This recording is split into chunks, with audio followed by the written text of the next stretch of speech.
Let's face it, bargain hot cocoa powder kinda sucks. It's lumpy, it's too thin, and the flavor is so-so at best. But no one wants to spend a fortune on expensive hipster hot cocoa mix, so we've put together the best science-backed pro tips to get the most out of your cheap hot cocoa. The worst thing about hot cocoa mix is the lumps. You chase them around with your spoon to try and break them up, but they're harder to catch than a cat who's worked out that it's vet day. Those lumps form because hot cocoa mix contains a lot of starch, which is just a long chain of sugar molecules with a branching tree-like arrangement. The starch is stored in these little granules. When you add water into your mix, the starch granules pull the water inside of them. The water molecules are drawn into the branches of the starch molecules and start to puff them out. Those branches get pushed out so much that they start to mesh together, forming a seal around the dry middle of the undissolved mix. This leads to the infamous hot cocoa powder lump. Here's how to delump your cocoa. Add just a little bit of your liquid into the mix first. Stir it together to form a paste. This makes it easier to break up lumps because they can't float away on you. So you can fill your mug up and have lump-free, delicious cocoa.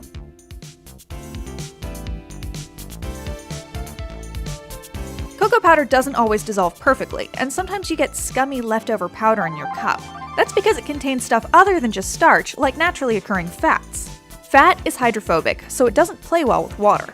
Convincing the two to get along together generally requires some kind of emulsifier, a chemical compound that interacts with both hydrophilic and hydrophobic molecules.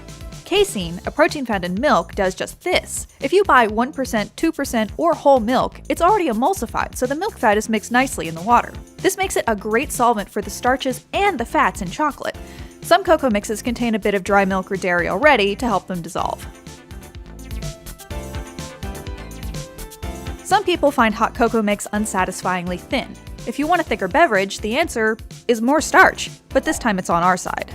Cornstarch works as a great thickening agent because starch granules trap water and make it flow less easily, meaning the whole mixture is thicker.